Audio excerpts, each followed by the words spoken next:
આખી દુનિયા પર કેટલું દેવું છે, ક્યારે વિચાર્યું છે? આંકડો સાંભળીને કદાચ ચક્કર આવી જાય. જો આપણે બધા દેશો, બધી કંપનીઓ અને બધા લોકોનું દેવું ભેગું કરીએ તો એ આંકડો પહોંચે છે $320 ટ્રિલિયન પર. એટલા બધા શૂન્ય છે કે ગણવામાં પણ ભૂલ થઈ જાય. પણ અહીંથી જ એક મોટો વિરોધાભાસ શરૂ થાય છે. અને વિરોધાભાસ એ છે કે દુનિયામાં જેટલી પણ ભૌતિક ચલણી નોટો અને સિક્કા છે ને, એમ બધાની કુલ કિંમત છે માત્ર $8 ટ્રિલિયન. તો હવે સવાલ એ થાય કે જો દુનિયામાં કુલ ભૌતિક પૈસા જ આટલા છે તો $320 ટ્રિલિયન નું દેવું આવ્યું ક્યાંથી? આ બાકીના પૈસા છે ક્યાં? આ જે કોયડો છે જેનો જવાબ આપણે આજે શોધવાના છીએ. અને એનો જવાબ મેળવવા માટે આપણે પૈસાની આખી સફરને સમજવી પડશે કે પૈસાનો જન્મ ક્યાંથી થયો અને ખરેખર કામ કેવી રીતે કરે છે. તો ચાલો આ સવાલનો જવાબ શોધવા માટે સમયમાં પાછા જઈએ. ખૂબ પાછળ, લગભગ 12,000 વર્ષ પહેલાં, જ્યારે પૈસા જેવી કોઈ વસ્તુ જ નહોતી. વેપારની શરૂઆત થઈ સાટા પદ્ધતિથી, એટલે કે એક વસ્તુના બદલામાં બીજી વસ્તુ. પણ નવાઈની વાત તો એ છે કે પૈસાની શોધ થઈ એ પહેલાં દેવાની શોધ થઈ ચૂકી હતી. લોકો માટીની ગોળીઓ પર કોણે કોને શું આપવાનું છે એનો હિસાબ રાખતા, જેને આપણે કદાચ દુનિયાની પહેલી બેલેન્સ શીટ કહી શકીએ. પણ આ સાટા પદ્ધતિમાં એક બહુ મોટી તકલીફ હતી. ધારો કે મારે માટીના વાસણના બદલામાં માંસ જોઈએ છે, પણ સામેવાળી વ્યક્તિને વાસણ નહીં પણ હથિયાર જોઈએ છે, તો સોદો જ ન થાય. આને કહેવાય છે જરૂરિયાતોનો બેવડો સંયોગ. વ્યાપારને સફળ બનાવવા માટે બંને પક્ષોને એકબીજાની વસ્તુની જરૂર હોવી જોઈએ.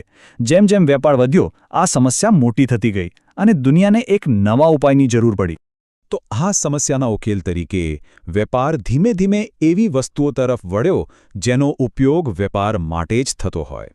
ગાય કે અનાજ જેવી વસ્તુઓથી વેપાર કરવો અઘરો હતો, એટલે લોકોએ તાંબુ, ચાંદી અને સોના જેવી ધાતુઓનો ઉપયોગ શરૂ કર્યો. આ એક બહુ મોટો બદલાવ હતો. હવે પૈસાનું મૂલ્ય તેની સીધી ઉપયોગિતામાં નહોતું, પણ તેના સાંકેતિક મૂલ્યમાં હતું.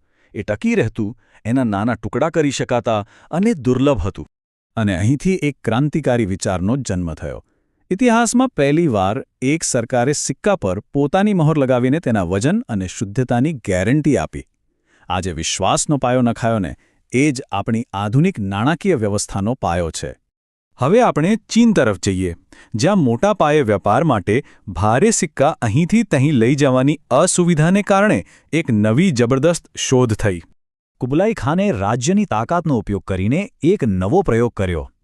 તેણે વેપારીઓને ધાતુના સિક્કાને બદલે શાસનની મહોરવાળા કાગળ સ્વીકારવા મજબૂર કર્યા. આ એક એવો વિચાર હતો જેણે પૈસાને ભૌતિક વસ્તુથી અલગ કરી દીધો. આનાથી આંતરરાષ્ટ્રીય વેપાર ખૂબ જ સરળ બન્યો. અને અહીંથી આપણને ઇતિહાસનો એક એવો પાઠ મળે છે જે વારંવાર દોહરાવાયો છે. જ્યારે પણ સરકારોને પોતાની જરૂરિયાતો પૂરી કરવા માટે વધુ પડતા પૈસા છાપવાની લાલચ થાય છે, ત્યારે ફુગાવો વધે છે, લોકોનો સિસ્ટમ પરથી વિશ્વાસ ઉઠી જાય છે અને આખી અર્થવ્યવસ્થા પડી ભાંગે છે. પૈસાના ઇતિહાસનો સૌથી મોટો વળાંક આવ્યો ઇંગ્લેન્ડમાં, અને તેનું કારણ હતું એક યુદ્ધ. યુદ્ધની આ કટોકટીએ આકસ્મિક રીતે આધુનિક બેન્કિંગ સિસ્ટમનો પાયો નાખ્યો. આ એક એવી ઘટના હતી જેણે દુનિયાની આર્થિક દિશા હંમેશા માટે બદલી નાખી. આ એક એવો સોદો હતો જેણે આખી રમત બદલી નાખી. પહેલીવાર ખાનગી શાહુકારોની સંપત્તિ અને રાજ્યની સત્તા એક સાથે ભળ્યા. સરકારને યુદ્ધ લડવા માટે પૈસા મળ્યા અને બદલામાં શાહુકારોને દેશના નાણાંના પુરવઠા પર નિયંત્રણ મળ્યું. અહીંથી જ રાજ્ય સમર્થિત દેવાનો અને સંસ્થાકીય ધિરાણનો યુગ શરૂ થયો. તો અહીં મુખ્ય મુદ્દો એ છે કે કાયદો, સત્તા અને પૈસાનું આ મિશ્રણ થયું. એણે એક એવી વિશ્વસનીય અને માપી શકાય તેવી સિસ્ટમ બનાવી જેની નકલ પછી બીજા દેશોએ પણ કરી. આનાથી જ આંતરરાષ્ટ્રીય વ્યાપારના ઝડપી વિસ્તરણ માટે રસ્તો ખુલ્યો, કારણ કે હવે મોટા પાયે ધિરાણ ઉપલબ્ધ હતું. હવે જ્યારે દેશો પાસે અમર્યાદિત ધિરાણની શક્તિ આવી ગઈ, ત્યારે વૈશ્વિક વેપારમાં જાણે કે વિસ્ફોટ થયો. પણ આના કારણે એક નવી સમસ્યા ઊભી થઈ. આટલા બધા અલગ અલગ દેશોની કરન્સી વચ્ચે તાલમેલ કેવી રીતે જાળવવો? અને એનો જવાબ મળ્યો ગોલ્ડ સ્ટેન્ડર્ડના રૂપમાં. આ સિસ્ટમે દરેક દેશની કરન્સીનું મૂલ્ય સોનાની એક ચોક્કસ માત્રા સાથે જોડી દીધું. આનાથી વિનિમય દરો સ્થિર બન્યા અને આંતરરાષ્ટ્રીય વ્યાપારમાં જબરદસ્ત વિશ્વાસ અને સ્થિરતા આવી. આ સિસ્ટમની સુંદરતા તેની સ્વચાલિત સંતુલન વ્યવસ્થામાં હતી. એ એક થર્મોસ્ટેટની જેમ કામ કરતી હતી. જો કોઈ દેશ વધુ નિકાસ કરતો તો તેની પાસે વધુ સોનું આવતું, જેનાથી તેની કરન્સી મજબૂત બનતી અને તેની નિકાસ મોંઘી થતી. આનાથી વેપાર આપોઆપ સંતુલિત થઈ જતો, કોઈ કેન્દ્રીય સત્તાની જરૂર વગર. પણ પછી આવ્યા વિશ્વયુદ્ધો, અને એમણે બધું જ બદલી નાખ્યું. તેમણે ગોલ્ડ સ્ટાન્ડર્ડને તેની મર્યાદા સુધી ખેંચી લીધું, અને આજે આપણી પાસે જે સિસ્ટમ છે તેના માટે પ્લેટફોર્મ તૈયાર કર્યું. યુદ્ધોના ખર્ચને પહોંચી વળવા માટે દેશોને તેમના સોનાના ભંડાર કરતાં અનેક ગણા વધુ પૈસા છાપવાની જરૂર પડી. બીજા વિશ્વયુદ્ધ પછી અમેરિકા દુનિયાની આર્થિક મહાસત્તા બન્યો અને ડોલરને સોના સાથે જોડવામાં આવ્યો. પણ આ વ્યવસ્થા પણ લાંબો સમય ટકી શકે નહીં. અને પછી આવી 1971ની એ ઐતિહાસિક ક્ષણ.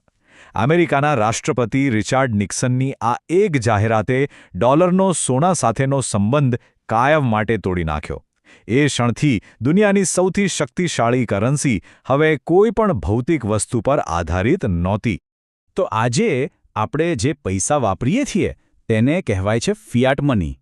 એનું મૂલ્ય કોઈ સોના કે ચાંદી પર આધારિત નથી. એનું મૂલ્ય ફક્ત એટલા માટે છે કારણ કે સરકાર કહે છે કે એનું મૂલ્ય છે, અને આપણે સૌ એ વાત પર વિશ્વાસ કરવા માટે સંમત થયા છીએ. તે એક ભૌતિક વાસ્તવિકતા કરતાં વધુ એક સામાજિક કરાર છે. તો માટીની ગોળીઓથી શરૂ થયેલી આપણી સફર અહીં પૂરી થાય છે, અને આજ આપણને આપણા મૂળભૂત સવાલનો જવાબ આપે છે કે $320 ટ્રિલિયન દેવું ક્યાંથી આવ્યું? તે આવ્યું આપણા સહિયારા વિશ્વાસમાંથી. પૈસા હવે કોઈ ભૌતિક વસ્તુ નથી, પણ એક વાર્તા છે, એક એવો વિચાર જેમાં આપણે સૌ માનીએ છીએ. તો હવે સવાલ એ છે કે પૈસા શું છે? એક વાસ્તવિકતા કે પછી માત્ર એક વિશ્વાસ પર ચાલતી સિસ્ટમ?